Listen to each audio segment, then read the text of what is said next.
like Tiger made a really good point about like objectivity, and Mhm.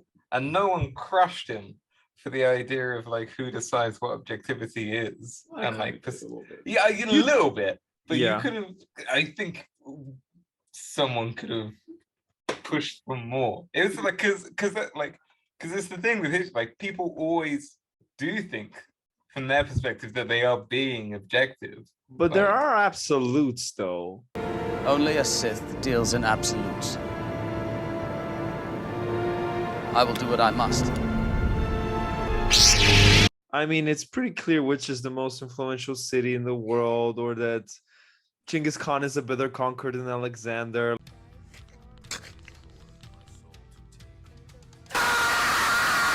Like, there are some things that no matter which perspective you look at, or if you look at it 500 years from now, if you have the data, you can easily come up with the same conclusion. I'm sorry. Genghis Khan better than Alexander. I believe you mean Subutai, who did most of the work. Thank you. Ooh, Alexander also had other generals. Come on, and okay, I'm willing to knock them both down a peg. I mean, no. I'm telling you to okay. name. I'm telling you to Okay. name one general who did half the heavy lifting that Subutai did.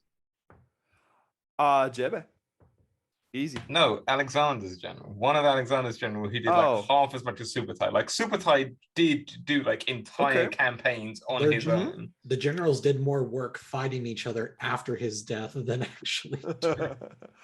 I think there is a big contributor to Alexander's success, and that's not one of his generals. That's his father.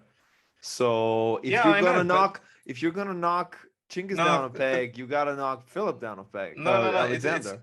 It's like such a recycled. Like people try all the time to be like, Alexander inherited an army, and that makes him worse. No. I'm not saying that a leader had daddy issues. Well, like, I know, right? And it's one of those things where it's like, oh yeah, because like Caesar didn't inherit an army, or like Scipio didn't inherit, and like people always inherited armies to a greater or lesser extent. Genghis didn't inherit an army.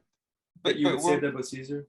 It's not been easy for me. It has not been easy for me. And, you know, I started off in Brooklyn. My father gave me a small loan of $1 million. You only inherited a small inheritance of about $10 million, and he made that into a great empire, okay?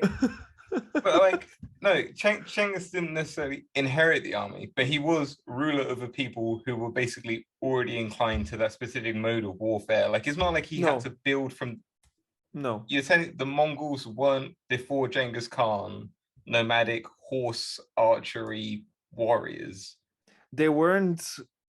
Basically, he had to... I know he organizes them. And like, yeah. I mean, that's the most important part. They were killing each other for centuries. Okay, but it's a total shift in mentality.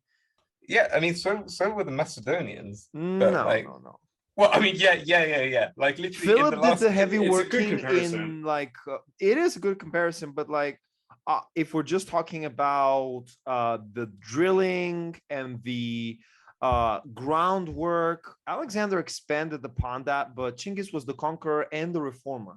Genghis kind of it has the traits of both Philip and Alexander, and while that you do get to knock him down a peg, exactly like His Majesty said, because of the generals bit.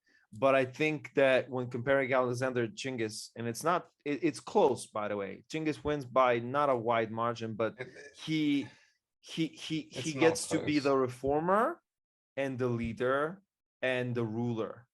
And those are three very difficult things to do on their own. Alexander was all of them, and also an innovator, a military innovator.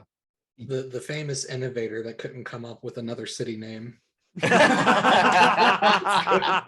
Oh my god, brutal. Military. Wait, he named one after a horse. Brutal. No, you're done. Yeah, one. Okay, I will give you that.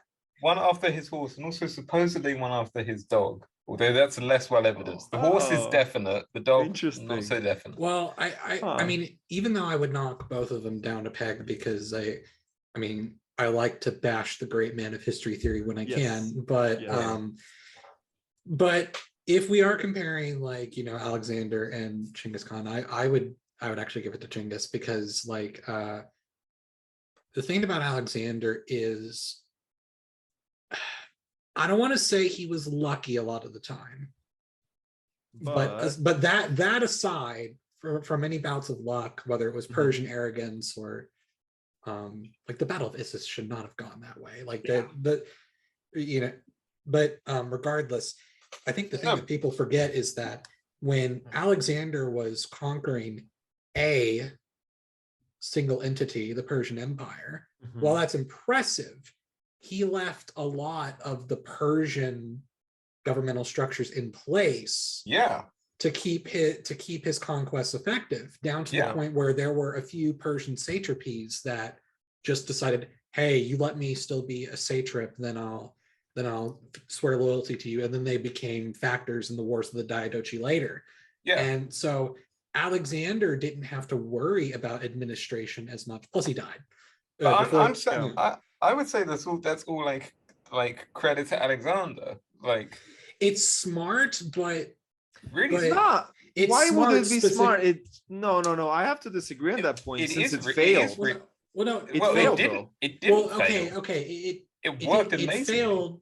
It failed because he died too soon and generals got greedy. But if Alexander would have lived, who knows if it would have cemented. But what I'm saying is, while it is smart, I think that there are ways of being smart that don't make you more impressive.